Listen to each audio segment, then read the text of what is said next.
दोस्तों नमस्ते। देश के गृह मंत्री अमित शाह पिछली बार मुंबई में आए थे और मुंबई में उनके साथ गृह मंत्रालय से जुड़े और कुछ अन्य अधिकारी भी उपस्थित थे। साथ ही साथ देश के एनएसए मतलब नेशनल सिक्योरिटी एडवाइजर सुरक्षा सलाहकार अजीत डोवाल भी उपस्थित थे। अजीत डोवाल महाराष्ट्र के मुख्यमंत्री को मिलने के लिए भी गए थे। बताया जाता है कि गणेश जी का दर्शन करने के लिए अजीत डोवाल महाराष्ट्र में मुख्यमंत्री के घर गए थे।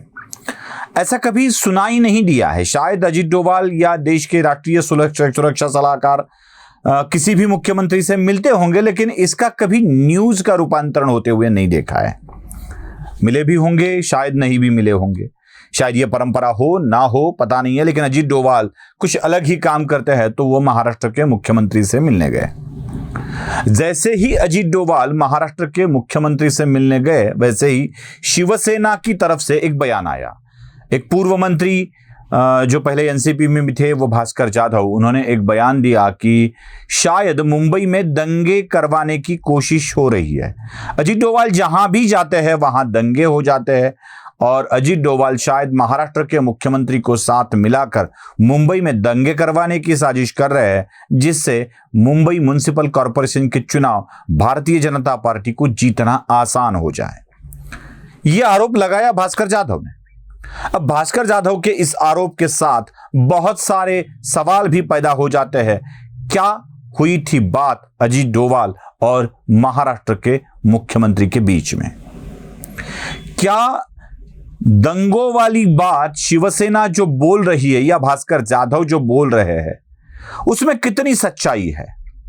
क्या सच में मुंबई में दंगे होने वाले हैं? क्या अजीत डोवाल की जो भी टूर होते हैं, जहां भी वो विजिट करते हैं, क्या उसके तुरंत बाद कहीं दंगे भड़कते हैं? मैंने तो सुना है कि अजीत डोवाल दंगे भड़कने के बाद ही जाते हैं और वहां के दंगे शांत हो जाते हैं। मैंने सुना है, देखा है, अनुभव भी किया है। लेकिन भास्कर जाधव ये बात शिवसेना की तरफ से क्यों बोल रहे हैं? क्या सच में मुंबई में दंगे होने की आशंका है और इन्हीं आशंकाओं के चलते एनएसए सीएम से मिलने गए थे? यह भी एक सवाल हो सकता है। जैसे ही अजीत डोवाल एकनाथ शिंदे से मिले, उस वक्त भास्कर जाधव का बयान भी आता है। क्या अजीत डोवाल को सच में इसकी जानकारी थी कि मुंबई इलेक्शन से पहले मुंबई में कोई दंगे हो सकते हैं, चाहे सांप्रदायिक दंगे हो या कुछ और तरह के दंगे हो? अगर दंगे होते भी है तो इसका राजकीय लाभ किसे मिलने वाला है, यह भी सोचना जरूरी हो जाता है। अब तक मुंबई में जितनी बार भी अशांत परिस्थितियां हुई है, तब किसका फायदा हुआ है यह भी हमें देखना पड़ेगा। मतलब मुंबई की परिस्थिति को अशांत करने में किन लोगों का हाथ था? वैसे तो भारतीय जनता पार्टी की सत्ता मतलब शिवसेना के साथ 1995 से लेके 99 तक थी, 99 के आखिरी तक थी। उसके बाद 2014 से लेके 19 तक थी और अभी 2022 में सत्ता आई है। तो इस काल में कभी दंगे हुए हैं क्या इर्द गिर्द पहले कभी ऐसे नजदीक ही चुनाव के? तो जवाब आता है नहीं। लेकिन जब भी दंगे हुए हैं तब फायदा किसको हुआ है? मुंबई म्युनिसिपल कॉरपोरेशन के इलेक्शन में दंगों के कारण शिवसेना को लाभ हुआ है, यह हमने बार बार देखा है। जब भी ऐसी कोई बात आती है तो शिवसेना एक अलग इमोशनल कार्ड खेल जाती है और यही काम कार्ड कर जाता है। मुंबई में दंगे करवाने के लिए पहले किसका हाथ था? मतलब जब ये चल रहा था, दहशतगर्द वाले हमले हो रहे थे, आतंकवादी हमले हो रहे थे, तब उस वक्त क्या किन किन का हाथ था और उसके पूर्व जो घटनाएं घटी है उसमें किन का हाथ था, यह भी जरा जान लेना जरूरी है। जब मुंबई की स्थिति अशांत हुई है तब मैं अब की बात नहीं कर रहा हूं, आतंकवादी हमले की बात नहीं कर रहा हूं जो कसाब ने किया था, मैं उस बम विस्फोट की बात नहीं कर रहा हूं। मतलब बम विस्फोट में कौन कौन लोग शामिल थे, किनके घर हथियार छुपाए गए थे, जिनके ऊपर टाड़ा लगा था उनको बचाने के लिए कौन सामने आया था, मैं संजय दत्त की बात कर रहा हूं। संजय दत्त जेल भुगत चुके थे और संजय दत्त को जब गिरफ्तारी हो रही थी तो उसको बचाने के लिए 1995 की सरकार में किसने सूचना दी थी, किसने आदेश दिए थे कि संजय दत्त को बचाना है, ये भी आप भली भांति जानते हैं। जब बम विस्फोट हुए थे तब बम विस्फोटों में किसने अलग ही तरह की जानकारी दी थी, ये भी आप सभी लोग जानते हैं। मैं उससे पहले की जरा बात आपको बताता हूं।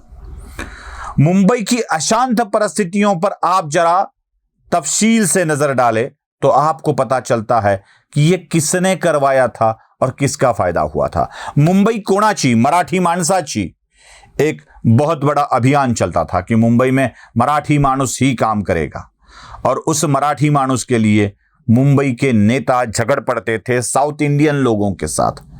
अब वो साउथ इंडियन वाली लड़ाई नॉर्थ इंडियन लोगों के साथ भी अब चल रही है। मतलब पहले बजाओ पूंगी हटाओ लुंगी का नारा दिया जाता था, उसके बाद नारा बदल गया, अब यूपी भैया के खिलाफ, यूपी वाले भैया के खिलाफ ये भी लड़ाई हो रही है। दोस्तों, उस वक्त की बात मैं आपको बता रहा हूं जब मुंबई अशांत थी। अगर इन सारी बातों को आप जोड़ ले और भास्कर बयान के साथ, भास्कर जाधव के बयान के साथ हम चले जाए तो सारी बातें साफ हो जाती है। चलो पहली घटना मैं आपको बताता हूं, एक एक तफसील से तारीख से देख लीजिए।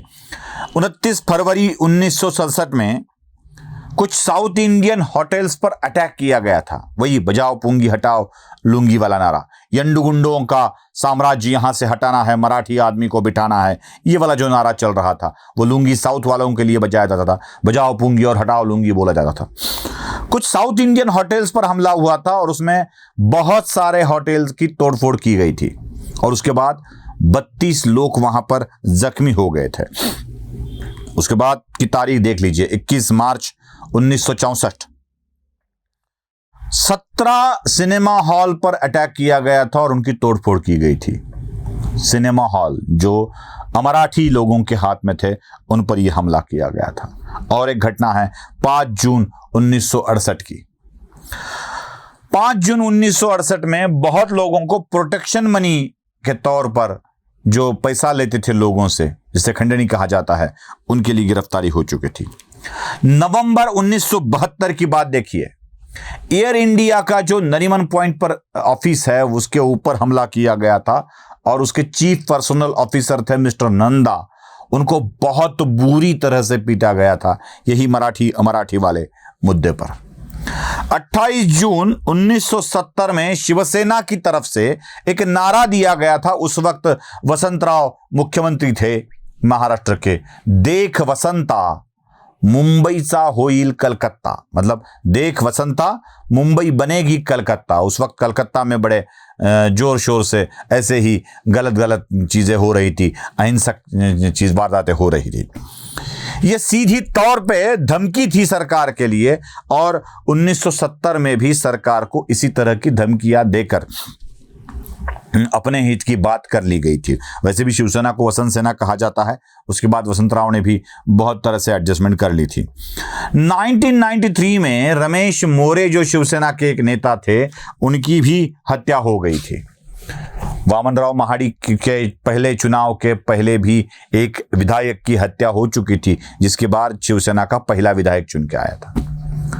मतलब पहला विधायक चुन के आया वो भी हत्या के बाद ही, पहला सांसद चुन के आया वो भी हत्या के बाद ही। दत्ता सामंत की हत्या की बात कर रहा हूं, वामनराव महाडिक की बात कर रहा हूं। जब भी हत्या या हंगामा या कोई अहिंसक वारदात मुंबई में होती है तो उसका सीधा फायदा अब तक शिवसेना को हो चुका है। अभी भास्कर जाधव बयान दे रहे हैं कि शायद मुंबई म्युनिसिपल कॉरपोरेशन के इलेक्शन से पहले मुंबई में दंगे हो सकते हैं। अजीत डोवाल देश के एनएसए है, वो भली भांति मुंबई, दिल्ली या कश्मीर की अशांत परिस्थितियों को पहचानते हैं। शायद अजीत डोवाल को भी इस चीज का पता चल गया होगा कि मुंबई में म्युनिसिपल कॉरपोरेशन इलेक्शन से पहले कुछ ना कुछ अहिंसक वारदातें हो सकती है और उसी को संभालने के लिए शायद वो मिले होंगे। लेकिन इसी को भास्कर जाधव अलग तरीके से बताकर अजीत डोवाल पर ही शंका उपस्थित करना चाहते हैं। जब कोई ऐसी शंकाएं उपस्थित करता है तो सीधा मन में सवाल आता है, जरूर कुछ तो बुरा होने वाला है। ये बुरा गणपति बप्पा टालेंगे ऐसी अपेक्षा करते हुए देश के गृह मंत्री, राज्य के गृह मंत्री भी इसको बड़ी गंभीरता से लेंगे, ऐसा ही हमें सोचना चाहिए। वीडियो पसंद आए तो लाइक, शेयर और सब्सक्राइब कीजिएगा। धन्यवाद।